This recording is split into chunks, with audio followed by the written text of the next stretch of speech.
मैं हिंदू के बारे में कहता हूँ कि भाई हिंदू 60% बचा है, बाकी का भी कितने देश है मुसलमानों के, 20 देश है, एक हिंदुस्तान पूरा नहीं है। 60% हिंदू है उसमें, 60% हिंदू है पूरा देश, पूरा हिंदुस्तान में इतना हिंदू नहीं है और मुसलमान ज़्यादा, उनके 10-10 बच्चे हैं। आपने कहाँ से देखा ये, किसने बताया आपको ये? क्यों हमें पता नहीं क्या? कहाँ से पता चला? क्या नाम है तुम्हारा? आप ये बताओ कहाँ से पता नहीं, चला? क्या नाम है तुम्हारा? नाम से आप हम देख रहे हैं, सब कुछ देख रहे हैं, हिंदुस्तान में देख रहे क्या हैं। अरे ईरान, तुर्किया, सूर्या, कितने देश है मुसलमानों के, देख रहे हैं ना। भविष्य सब देख लेते हो, सारी चीजें पता बिल्कुल हमें पता है, हमें कल का भी पता है कि कल क्या होने वाला है। कल और खराब है। क्या होगा कल? बताओ क्या होगा? अभी बताओ, 5 मिनट बाद क्या होगा? ये भविष्यवाणी जो होती नहीं कही जाती। हाँ, तो क्या ये कल और खराब है, परसों और खराब है। डाटा कहाँ से बोल रहे हो कि ये सारा होगा, ये सारी ये चीजें हैं, ये इतना क्यों? ये हमारा धर्म बोलता है। धर्म नहीं, डाटा कहाँ से लिया आपने? डाटा में नजर आता है, कल क्या होने वाला है नजर आता है। ऐसे बहुत कम, जैसे वो बैठते हैं ना, क्या कहते हैं, जो तपस्वी जो होते हैं, जो तपस्वी बैठते हैं, वो जो करते हैं, बहुत कुछ उनको नजर आता है। अंकल कह रहे हैं कि 40% जो है मुसलमान है भारत में, आप सहमत हो? 40% नहीं, ज्यादा है। कितने परसेंट है? बहुत ज्यादा है। 100%? अरे 8-8, 10-10 बच्चे हैं उनके। भारत में कितने प्रतिशत मुसलमान है? अरे ये सारा तुमने थोड़ा लिख कर दिया हमारे को। हाँ तो वो तो दिख रहा है, हमें पता चल रहा है ना। हाँ बिल्कुल, दिखने से पता चल रहा है। कैसे, कौन सी जनगणना से बता रहे हो? हैं? कौन सी जनगणना से बता रहे हो? अपनी जनगणना से जो देख रहे हैं। अब देखो ना, पाकिस्तान, तुर्किया, सूर्या, ईरान सब मुसलमान है। इंडिया में भी 60% हिंदू बच्चा है, बाकी सब 40% कौन है? मुसलमान है। मुसलमान है। हाँ, ऐसा तो डाटा है नहीं। कैसे नहीं डाटा? लो ना, अभी तुम बताओ ना, तुम्हारा क्या नाम है? बता देता हूँ मैं। मेरा नाम ज्ञान। ज्ञान का मतलब समझ, जिसके पास ज्ञान है सब कुछ है। ज्ञान नहीं है, ज्ञान नहीं है तो कुछ भी नहीं है। ज्ञान का, बच्चे का नाम ज्ञान रखने में सब कुछ पता चल जाएगा। बिल्कुल, उसको जब तक बड़ा हो गया उसको सब पता चल जाएगा। क्या कह रहे हो?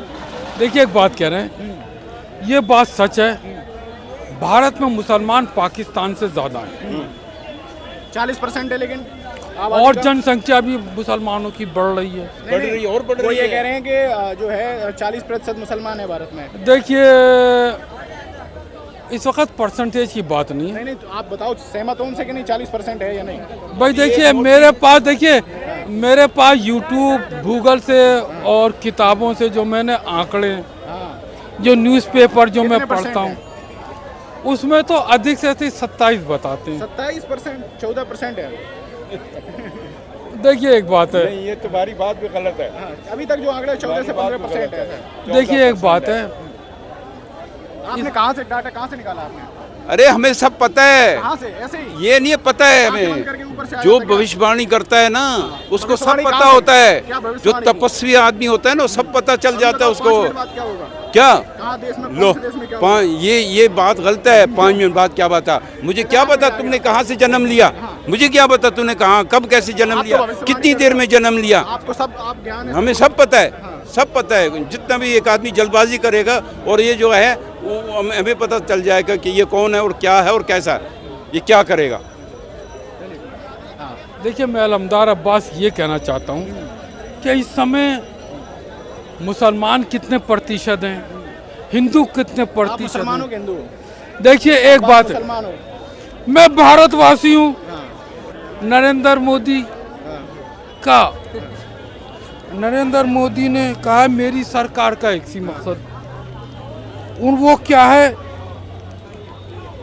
मेरा कोई भाई बहन और कोई भारतवासी भूखा न रहे।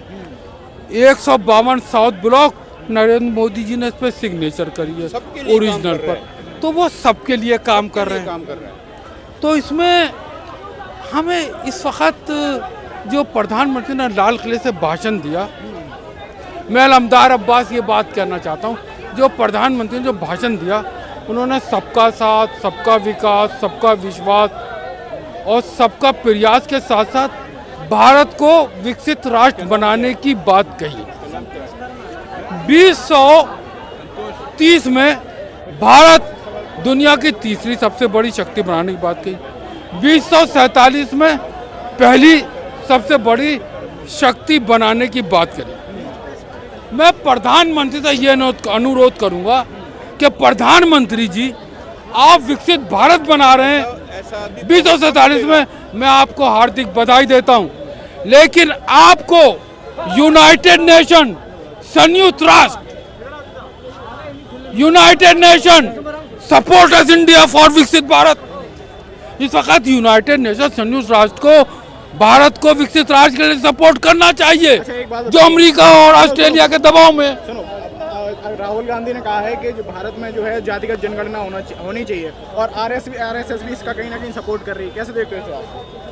देखिए, राहुल गांधी का तो ना तो कोई धर्म है, आज तक धर्म वाली बात छोड़िए, ना जाति। आरएसएस कह रही है कि जातिगत जनगणना होनी चाहिए। राहुल गांधी की तो खुद ही कोई जाति नहीं है। आरएसएस की बात कर रहे हैं। नहीं, आरएसएस को आप राहुल गांधी के साथ ना आरएसएस कह रही है कि जातिगत जनगणना होनी चाहिए, अगर इससे जो है पिछड़े वर्ग का अगर जो होता है उत्थान होता है तो होनी चाहिए। कैसे देखते हो इसे? देखिए, भगवत मान जी ये नहीं कहते कि एक समुदाय का विकास हो। वो जो हिंदू की बात करते हैं वो एच से ह्यूमैनिटी की बात करते हैं, आई से इंटरनेशनल की बात करते हैं, डी से डेवलपमेंट की बात करते हैं, यू से यूनिवर्सल की बात करते हैं। उनका खुद भाषण मैंने सुना है रामलीला मैदान पे, वसुदेव कुटुंबकम, एक धरती एक परिवार एक भविष्य। तो आप बात सही कर रहा, ये बात जातिगत जनगणना की बात है, वो तो पहले राहुल गांधी ने उठाई थी। राहुल गांधी के तो खुद ही के उसको अपनी जाति नहीं मालूम, इसकी जाति में धर्म क्या। आपकी जाति मालूम है? इस वक्त जाति गणना से देश का विकास नहीं होगा, देश का विकास होगा सामूहिक प्रयास से। क्या क्या प्रयास करने चाहिए? केंद्र सरकार के साथ साथ सभी प्रदेश सरकारें, सभी राज्य सरकारें, सभी केंद्र शासित राज्य सरकारें, जहां विधानसभा है, विधानसभा नहीं भी है, सबको क्या करें? एकजुट होकर। कैसे एकजुट होंगे? हैं, आपसी सहमति बनाने की जरूरत है। कैसे सहमति बनेगी आपसी? उसमें यह कि हमें राजनीतिक एक समन्वय बनाने की आवश्यकता है।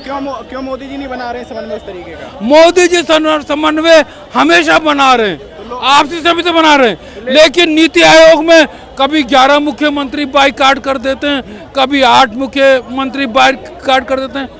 एक मेरी बंगाल की ममता थी, उन्होंने कहा मुझको तो नीति आयोग में बोलने नहीं दिया। उनका हाथ किसने पकड़ा, उनके मुंह के ऊपर हाथ किसने रखा? ये निराधार आरोप है। जिस तरह से सबको एकजुटता के साथ भारत का विकास करना चाहिए।